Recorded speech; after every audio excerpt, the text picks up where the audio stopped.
वालेकुम दोस्तों, तुसीं वेख रहे पे अपना देश पंजाब टीवी।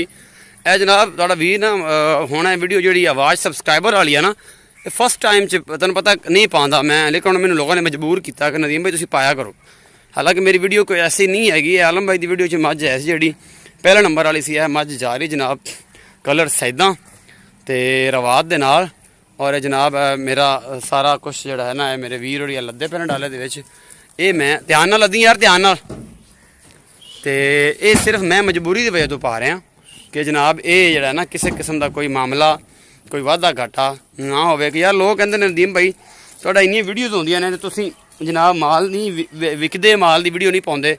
मैं जनाब तुहानूं विखा रहा कि माल विकदा है, कोई वीडियो च ऐसा माल नहीं है जानवर नहीं जो ना विकदा होवे।